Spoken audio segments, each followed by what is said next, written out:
بله بیناران هدی اردا سوریه زورترین هزین اقلیمی نف دولتی لنا امریکا له فرانسا له المانیا له ترکیه اشخا ببرفرهی له روسيا له ايران له يعني بجبلي جروبين طبعا بحس تتكلم بدهان ولاتين جهان ابين شركه راين تندرا همي برخو كرنا ورا بدهان جروبين تشكدار هنا بالصدان هزار تشكدار تندرا هنا بنافو نشان جدا جدا لور همي شردكن قنبلان دبقينن روسيا رخنه لهبونا امريكا دیگه لروشالاتا چما فراته شخوا تواجد روسيا گلک برفرها لسوريا وند زانه که روسيا نبادا مگو بشار سنن مراوشوی گلک برتان بو صالت بجدا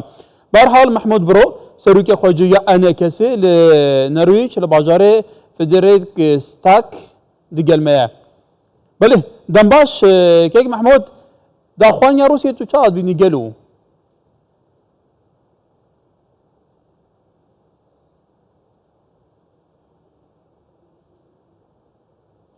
باش سلام و ریز بوتا و تماشاوان و گهدارین قدر گران دا خویانیا روسیه دوی امزانه بن کو روسیا و امریکا لهری ما مچت کن یعنی ددی کلن ددی کن دهری دا پفچون و شر دی کلا دکنج بوکا کی جوانا زیده تر کاربی دسلاتداریا خول هرمی بکی و برجوان دی خوی پیش روژ دم دریج استراتیجیک قنجازی وینا جهب جهب که بری هر تشید ویم زانه بنج بو ویل ورن دو تمیجی دناوا واده یعنی یک خویاسایی حسیب دکی ایدی با چوت و نیاسایی حسیب دکی اوایاج بو مهانه یا بدنخوا او کاروباری کو او بو خود هریمی دکی یعنی روسیا جروجا یکم دا وقت بزلالی ها دیار کردن پشتگیری رژیمک دیکتاتور کرد گو یاسایی و شرعیت اخوا جروجا یکی وش دست بریا روسیا ایرو هاتیت بیجه امریکا الورنا روای او جینا روای یعنی اگر اونجمر بیجن پیوسته اگر هاتنه براستیجی که به هوار و فریا کوتنا ملت سوری بگشتی پیوسته کو بریاری خواب لزگینی جهب جهب کن نتنه دم دریجی کو تنه ریو بریا وی قیرانا سورید کن حتی روژا ایرو هینجی که چاره سری دست بی نکریه تنه بریارا ناونتوی 2254 اری ام حمول گلن لی نکتیه جهده و نکتیه پینگاوا یکم کو پراکتیزا پینگاوی باویجن هین نکرنه تنه ریو بریا وی قیرانی دکن هر دوجیش بو زیده تر دستلاتداری خول هرمه بیان آوید من داوی تنگ دیاد برجوان داوی تنگ دیاد بله کار محمود گل جارم گوداری که بحث سروریا سوریه برفرهتر بکی او پیگه خو برفرهتر بکی بحث سروریا سوریه تکرن سروریا آخا سوریه تکرن ایتر گلو مال سوریه بدید ناتل سر ارده تشتک ما یبنا به سروریا سوریه به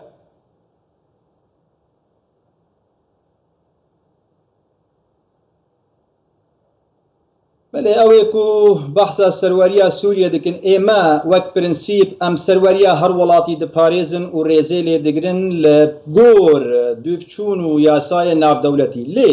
د سوریا د وک و آنی زمان و کرم کریانی لسر عرضی ایدی نمایه بویا ده سوریا هر هیزه کی هر مجخوره گرتی و ریو بریاوید که ایتر نمایه دوار راستقینه دا او دما کود گوتن سوریا که یگرتی او چو او نما یعنی پیش روزا وینا هر وی سوریا جهفدو بکوی یعنی اگر به سیستم کی فدرال دما که ندریج ده بردوامی جیانی و نبی جاردی ویش بکوی افنا نه وی واتی کو خلک که پارچبونا سوریت خوازه برو واجی وینا خلک که مافی خوی روایت چارنوس لسونت خوازه تایبتی ملت ما ملت کرد لتن سروریا و گوتنه که بریقون که دولت دنیایش خور بکارتنن یعنی هنک گروپن رگز پرست دناوا ملت عرب ده بکارتن برانبری ملت کرد و نتوا کرد و هستی و مافی و کاروباری کو دکن قربانی کو دانش بو گو آزادیا خوشا ببن گوتنه که بریقون که باوری امدا بله طبعا امریکا و روسیه دو دولت زلهزن في دنيانا دو دجمن تقليدين هفدونا يعني او نها تواجدوان لسوريا هي بتايبتي للروشافه كردستان روشالات باكوري سوريا قالك جاران لهف دخن قالك جاران طنشتا هفدو دچن ريكي لهفدو دگرن بردام هاتنو چونوان لور هيا قالوا حتى كان جيتو تبينيكو دي بي اي بردام ابدو هزا هر دوسانا كوك بن يعني فعلا دي روجا كي نيتك كوب جانا اتفاقك كونكريتي لسر عردي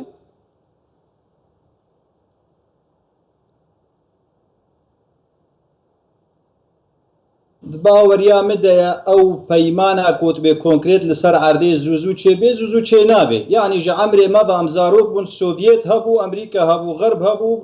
ئەم بێژن ڕۆژهەلات و ڕۆژئاوا هەبوو حتان هاژی وێ بەردەوام بێ وێ بەردەوام کێت پێشە ڕۆژێ دە زوو ڕێکەفتن چێ نابێ ڕێکەفتن کەنگی وێت ناوادە چێبێ ڕێکەفتنێ دەمکینەش بۆ بەرجەوەندێ تاکە کەسوش بۆ بەرجەوەندی وڵاتی خۆ ینی بەرجەوەندا نیشتیمانی بپارێزن دووەردە دەرڤەی وێنا کوتبێژێ وەڵە ڕێکەفتنێک وێ چێبێ دناواوادەش بۆ وی ئەرکێک و هاتنە هەرێمێ ڕێکەفتن زوو چێ نابێ بەرە کەس دلێ خۆبوانە خۆش نەکێ یا هەری گرنگ ئەوەکو ئیرۆ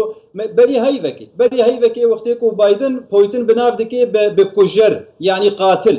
پۆتیژی لێڤەت گەرێنێ ئەوێت بێ قاتل ئەو بخوا بەحسا خۆتکێ یعنی گوتنێ هشک و وانە خراپ دەرهەبوو بێژن تێکردبەندی ئابووری سیاسی ناواوادە گەلکی خراپ بوونە وەکت بێ گەهانە قەیرانێکێ ناواوادە لێ بایدن چ گۆ بەری دەمەکە گەلک تەنگ چاری دە هیوا دەرباس بووینەها ئەم بێژن چ گوت گۆ ئەم دەمەک هاتیەکۆ ئەم جڤینە ئەم بێژن لۆتکە جڤینێ دناوبەرە هەردوو زلهێزێ مەزندە بکن و ئەف قەرەباڵغا هانا هێمنیە بێنە شووناوێنە دەولەتێ زلهێز دنیای دە سیاسەتێ دکن ینی بەری هەر تشتی بەرجەوەنداخوا خۆ نائێشێنن ملەتێ خۆ و ئەمنی خۆی نیشتمانی نادنە بەر تەهلوکێ خۆتەرێ دەبێ ئەرێمێ تشتی ڕاکن و هێمنیەکێ بێنە شوونێ ئانهاژی نێزیک گەریاناویل ئەوروپا هەیە وەک سەرۆکەکی ئەمریکی یەکەم وەرێ ئەوروپادا گەلێک تشتاوێت وردە زەلال بکێ هەگەر دەرفەت هەبیان بێژن بله طبعا كاك محمد مجارة امريكا وروسيا اللي سوريا اما في كورد كاين دي چارچوبه پاراسنا برجوندين كردان دا تديت تجربه روسيا العفرين هبو لقالك جيندن هبو تجربه امريكا جي تواجده لورا يعني بديت ناتا كي جان وان هزان بيتل برجونديا كردان دانا كل تعاملك جديد قال كي جان وان هزاب كد كيش وان هزان تاريخ سلمان دياب تايبتي بو برسا كردان حتى باشورجي خدي مورالك سياسيه برانبر برسا كردان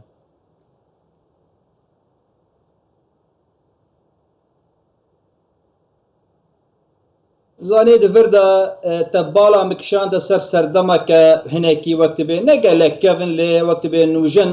دەما بەرزانیە نەمر هەردوو زلهێزی دنیای دەسەر بە دەرباز متکاری بوو دناوبەر ئاوادە بە حکمت و دیبلۆماسیەتا خۆ فێدێژ وێژی بکێ وێژیش بکێ دوز شەڕێ جیهانی سەر بە دەرباز بوون نەتکەتە بن باندۆراوە ئێمە وەکە کورد پێویستە گۆ ئەم بریارە خۆ بدن بە حەکیمانە بعاقلانە ئەگەر مەدیت ئەمریکا ئاریکاریان مەزندی لەسەر عەردێ دکێ مەرحەبە ئەمریکا ئەگەر مەدی ڕوس دکێ مەرحەبە ڕوس لێ ئەم تەنێ نەبێژن ئەم هەواڵبەندێ ئەمریکانە و دژمنێ رووسیانە یانژی هەواڵبەندێ رووسیانە دژیوێنە دەبێ ئەم بەرجەوەندا ملەتێ کورد ئەم نانیشتیمانی ملەتێ کورد ئەم بدنە پێش لە کودێ هات دەبێ گۆدوێ کەناڵا هەبەشک و پێشە ڕۆژێدا ئەمریکا و رووسیا سەر تشتنا ڕێک بکەون وەک مەگۆ و حەتانی دەمکیژی بێ دەبێ ئەم وێ بخوازن لێ تشتی زێدەتر تێخویاکەن ئەم کورد تەنێژ ئەمریکارە بێتر لە چەپ کاتەخن ژبەرک و ئەمریکا گەلێکی خۆنەدا پشت ڕێژیما سووریە تا قوناغەکێ لێ گونەهێ ئەمریکا ژیهەنەک و قەداب تمامیژی کێل سەر تەرۆرێ نەکردیانی چتکێ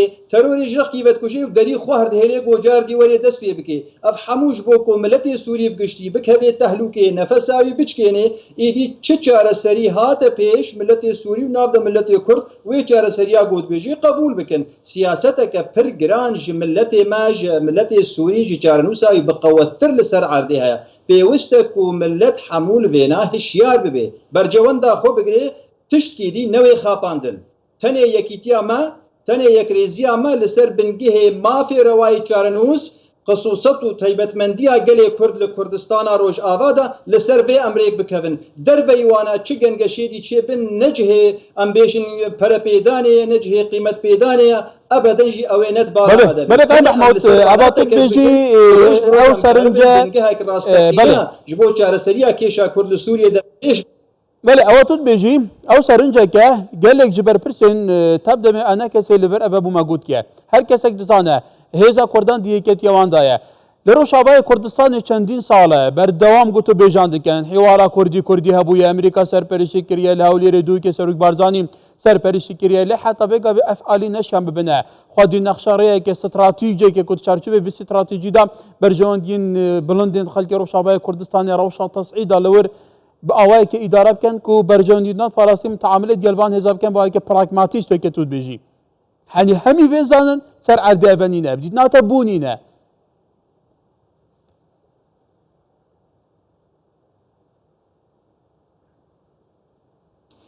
والله جبونينا جبرقو نيتك باقج لسر مازا ديالوكي تنيا يعني دمال دورا مازا ديالوكي درونين دبن فجي بمبكة توقيت كري دينج بو بتقيني يعني افت جملتي مرا زلال بو يا حموك از دبيني امير رابن ريكفتنا كي بيجن ولا هوابو وما سياسي لفكر يا مالي بقرك شيكري ما شاف حمو ريف بريا قيراني يا درباس كرنا وقتا ليد بندجي بمبك توقيت كري هيا امید و خوستکک راستقینش بو یکیتیا گلی کرد ده هندروی سوری ده تنه حتا ویدقی نگ معنا تنه ام بیجن ام ناخوازن ام تمیجی دخوازن وک انجمنان اجتماعی ام آمادن ده هر شرکه یکی ده لیسر بنگه هکی راست نکو هنک ورن جی دروا جی کفتا ورن جی کفتی چیا ورن ریو بریا ما بکن و خلقی خو بشین گو ملتی ما ترور بکن زاروکی ما بروین و سیاساتی خوش سر ما بسپینن ام بویرنگی تجاری یکیتی ناکن و امین نکن جکی گو جانی متی ده هره لیتنی برانبری وینا نیتا نپاقش حتی آنها دستر کرده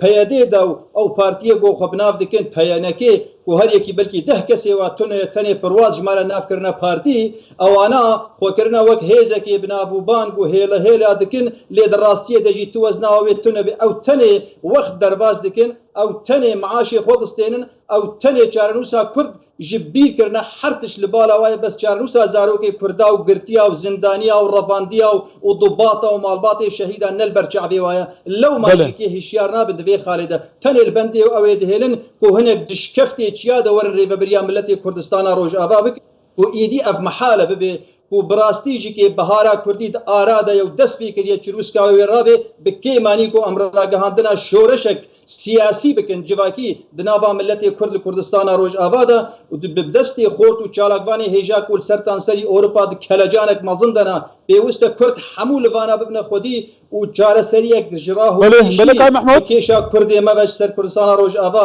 بین هولی داملت ایدیب آزادی شوی بس جیان نما جیان بله برس محمود برو سروکی خوجیانه کسی لنرویج سپاس کاک محمود دماتا باش بله دنگی تچو